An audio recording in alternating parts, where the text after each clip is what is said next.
Zoom is going to tell us that we are live. So all those who are watching on YouTube, welcome. Of course, this is Conversations with Mitch Gray. And my name is Dr. Keith McNally. I'm a bit under the weather because I've been dealing with COVID, but all good because life goes on. Mitch, it's always good to have a conversation with you. How are you doing today? Yeah, doing all right. And it's good to see you. Glad you're feeling somewhat better. I know you'll be trying to limit your coughing while we're talking, but I believe in you.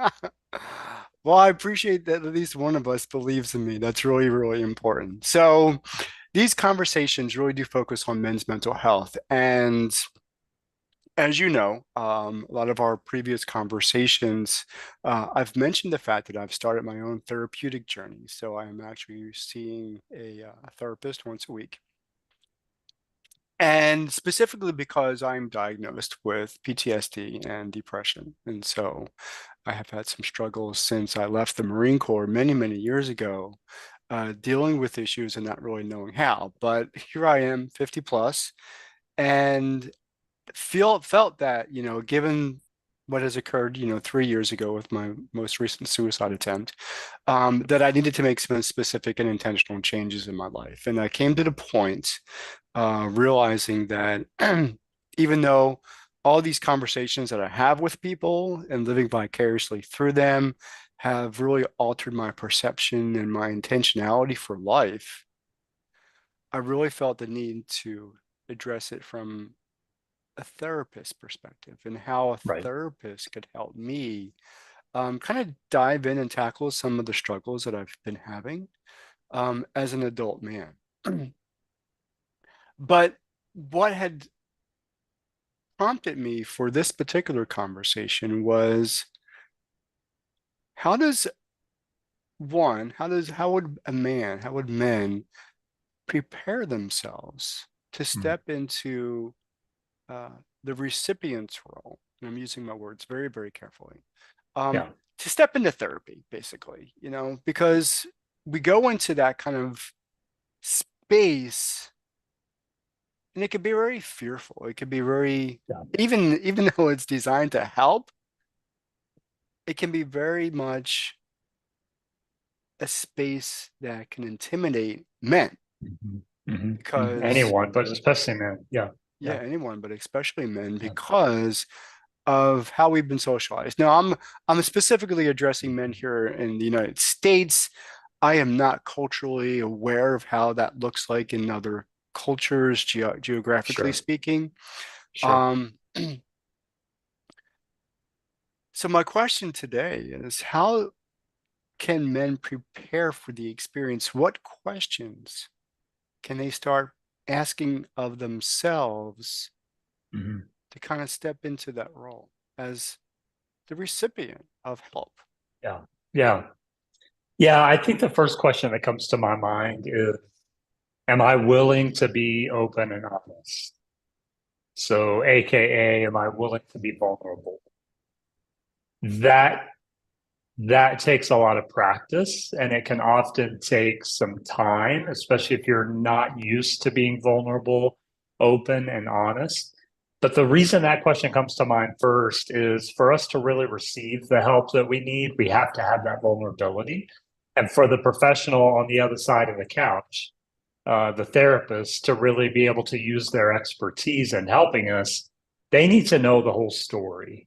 I had a therapist once tell me, uh, please tell me the truth and the entire story. Don't be afraid to spill the details.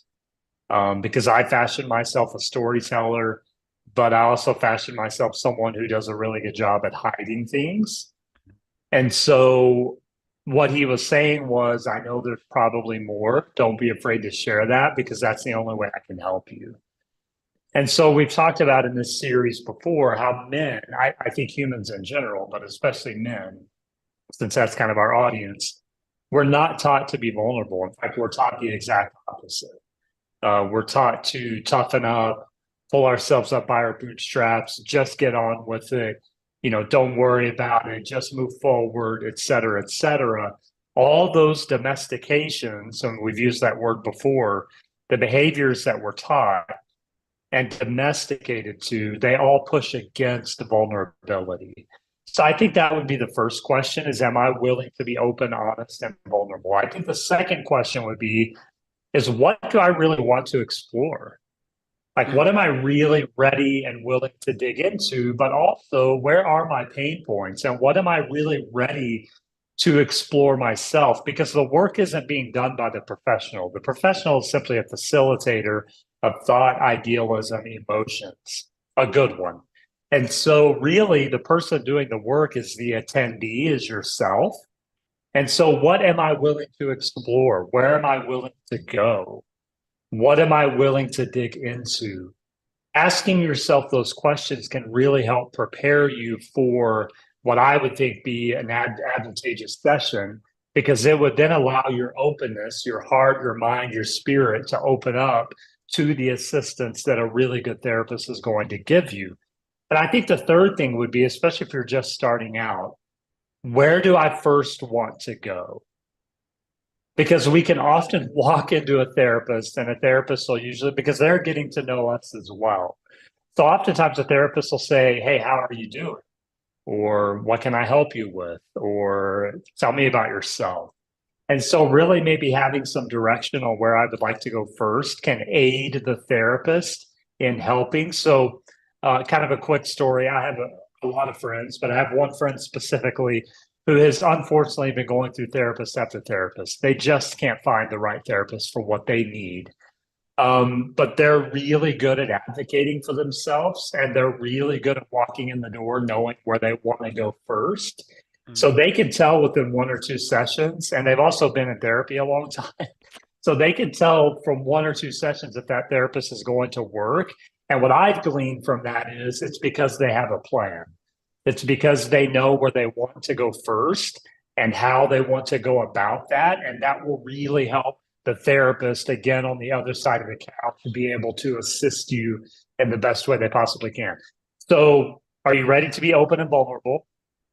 Know where you want to explore and know where you want to go first. I think are the first three questions that are really advantageous to setting up some successful therapy. So, with the time that we have in this conversation, let's tackle a little bit of each of them in a bit more depth, and I'll give some perspective on my side of the Mm-hmm. microphone.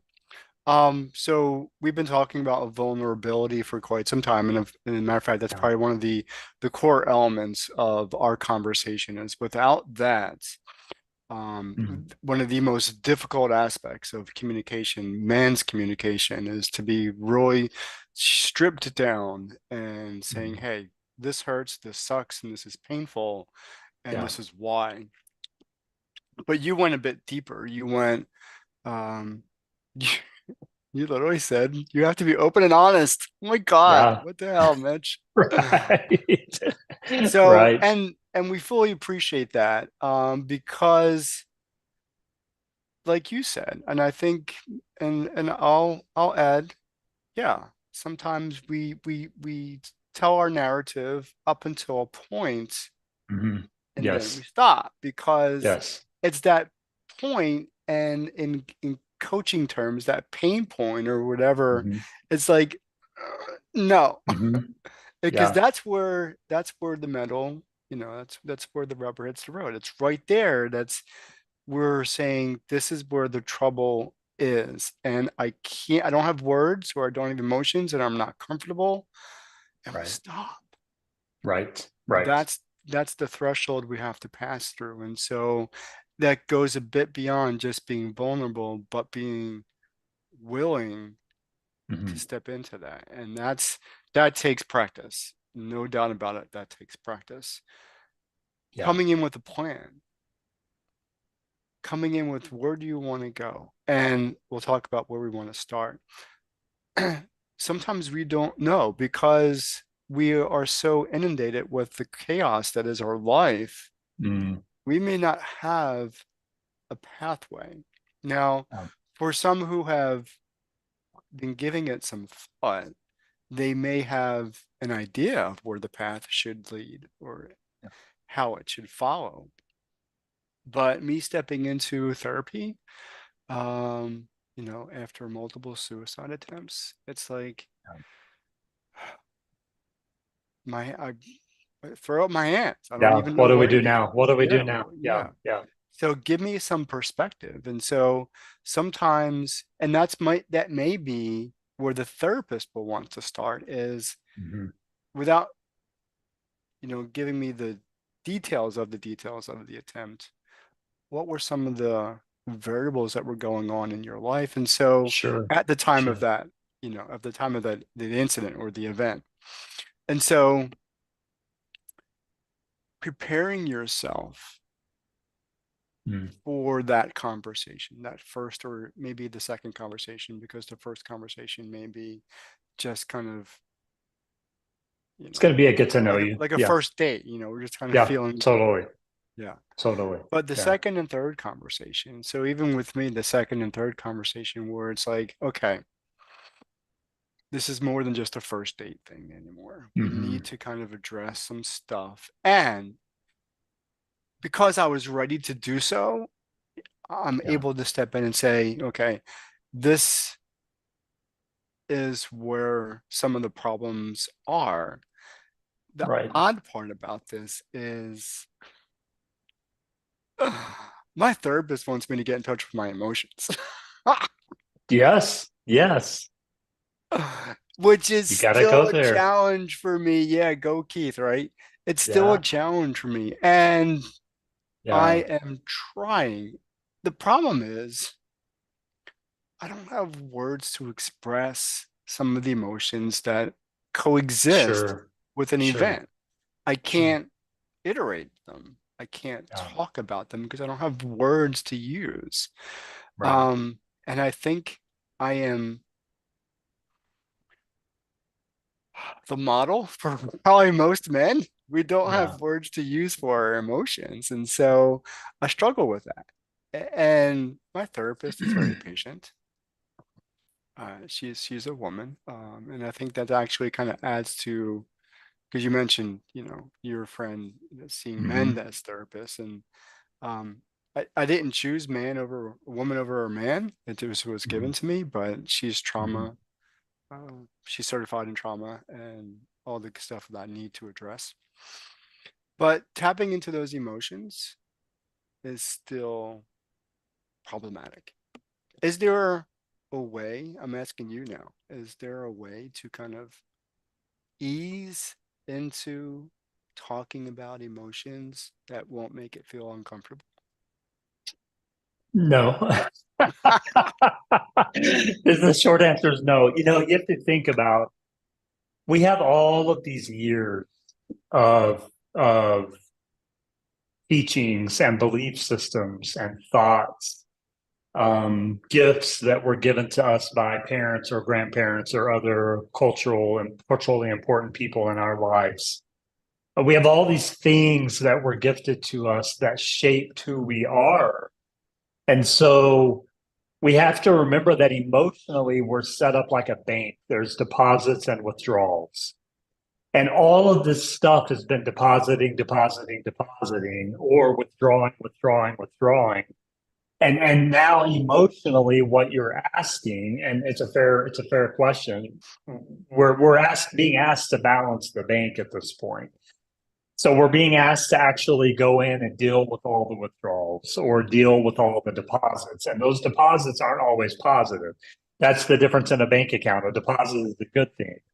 But when someone else is depositing something with a stigma or an attachment to it, AKA when we were kids and we were told to eat all of our food, even though we weren't hungry, that's a negative deposit. We're being deposited an emotional attachment to something. And so now our emotional attachment to food is unhealthy because we were forced as kids to eat when we were not hungry. And so that's just a small example of all of these things we were gifted, good, bad, and indifferent. We've talked many times in our conversations about how things are really neutral. It's the result that's good, bad, or indifferent. So we have all of this stuff that's given to us, and then all of a sudden we're being asked to express and contact our emotions. Like, why would we? Because there's so much to dig through. But on the other side of that coin, is a really beautiful thing when we do learn to express and connect with our emotions. Your question was, is there a way to do it where it's more comfortable? I think the answer is no. Is there a way to do it? The answer is yes. And I love where we're going with this because what we're overlooking is we're not giving people answers, but we're encouraging intent. And I think that's what's great about your question is how do I walk into therapy better prepared? What you're really saying is, how do I walk into therapy with greater intention? You may not have the answer of how to be more open and honest and connect with your emotions. You may not have the answer of where to start. You may not have the answer of where you're willing to go.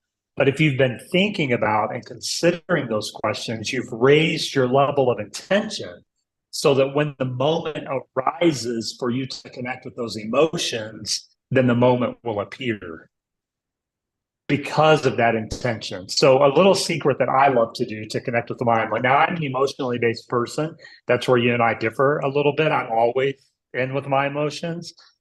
But I definitely know a lot of people who are more like you. I think I'm a little different from most men, quite frankly, and I've been told that almost my whole life. um, there is a little secret, and that secret is what Thich Nhat Hanh, the great Buddhist teacher, calls silence. For me, one of the greatest art forms and avenues to connect with your emotions is to spend more time in silence with yourself, allowing emotions to arise. So there is a meditative practice called facing the wall, where you literally face the wall in sitting meditation and you just stare at the wall for hours. And it will bring up emotions that you never knew existed within you. The problem is, most of us don't spend enough time in silence. So we never spend time with our emotions. And that's where the practice comes in. The only way to connect with another human being is to spend time with that human being. Well, you are a human being. We don't spend enough time with ourselves, intentional time. So to me, that is the secret to connecting with your emotions at a deeper level. Spend more time in silence, spend more time with yourself, and allow the emotions to run their course. Don't try and control them. And that's what a therapist will really try and get you to do is to let your emotions run like a river. Let them do what they're going to do and don't try and suppress or control them. But again, we're fighting against years of being told men don't cry, don't act like a sissy, don't be a little baby, don't do this, don't do that. This is what manhood looks like. So we're having to unbuild, tear that down, and reconstruct. So we're having to deconstruct and then reconstruct something new. And that just takes time. It just does. Then let's continue this conversation. I want to learn more about spending time in front of the wall. Yeah, it's magical. Let's talk about that magic. Next time, however, not this time. So Okay, deal. until then, Mitch, Thanks, Keith. as always, I appreciate the conversation and I appreciate the value you bring to other men and how we face ourselves, our emotions, and basically our core beliefs that we have to, like you said, deconstruct, reconstruct, and I will add, live again. So for those of Yes. you who've been watching and listening, Mitch and I will see you next time. Take care.